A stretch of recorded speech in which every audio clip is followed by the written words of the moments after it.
Dinga ya nzambi na kati ya telefone. Mbote na beno bampangi yake na kulanda. Verbum Bible. Metri la beto Biblia. Ndinga ya nzambi na internet. Nampilande muntu yonso lenda kuvanda tiyo na telefone na yandi. Kansinki mutindu kusala nampilande muntu yonso kuvanda tiyo na kati ya telefone na yandi. Yantete beto baka telefone na beto to smartphone. Kutala kana connexion na internet kele mbote. Beto sosa application Play Store. Beto tula musapi na application Play Store. Yo kangudila beto kifulu ya beto kesla recherche na beto. Beto Sonica and Bible. A-N-D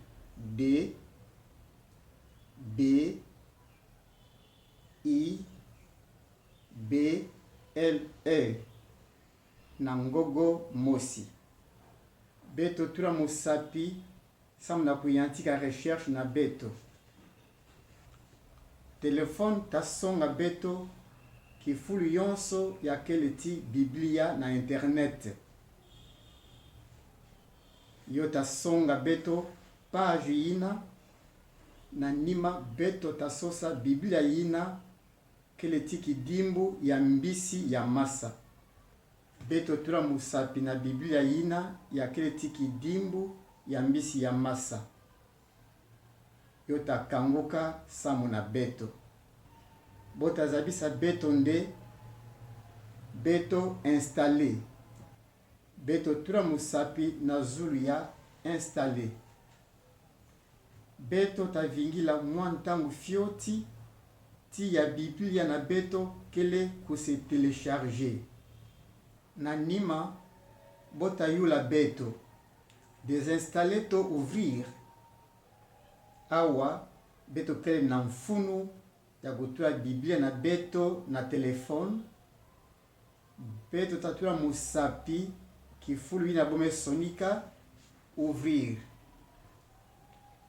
Yota kangudila beto page yankaka.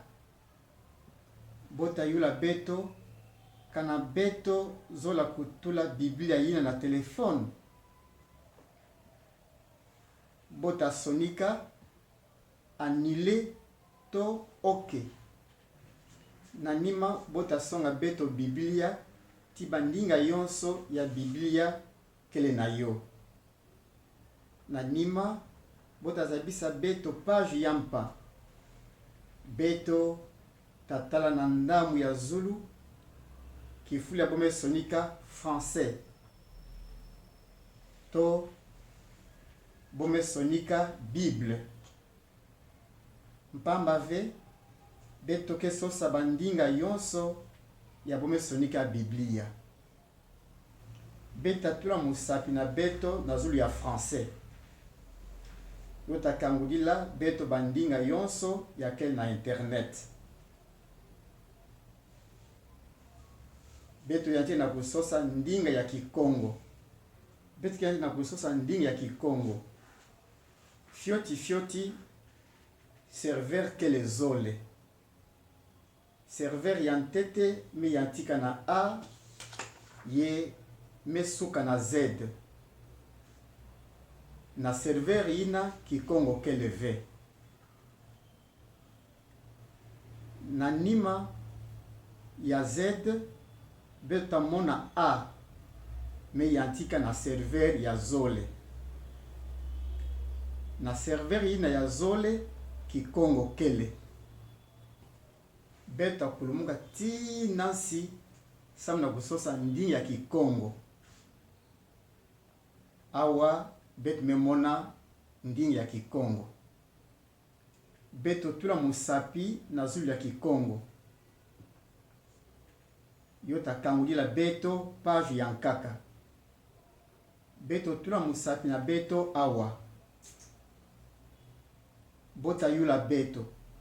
Kana beto zola kutula Biblia na beto na kati ya telefone. Beto atula musapi na beto na oke. Na nima beto atula musapi na beto awa. Samu na kukangula Biblia ya beto me tula na kati ya telefone. Bampangi. Ntangu yai mono keleti Biblia ndinga ya Nzambi na kati ya telefone na mono. Mono tasalila yo bonso mono kuzola. Nki mutinu mono tasala kana mono zola kutanga mukanda musi na kati ya Biblia na mono. Mono tatula musapi na mono na mukanda ya Yohani. Zola kutanga mumbandu mukanda ya Yohane kabu nana nzila 10 zole. Mono tatula musapi na mono na kifia bome sonika 1x. Yo kangulila mono me mona kabu ya nana nzila ya kutanga 10 zole. Mono tanga yo ye mono tazaba inki kele na kati.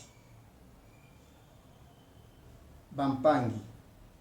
Kovana Biblia ndingi ya Nzambi na kati ya telefone yo kele na mfunu ya mingi kibeni. Mpamba ve mono lenda kutanga yo na konso kifulu ya mono tavanda ye na ntangu yonso ya mono tavanda telefone na maboko na mono.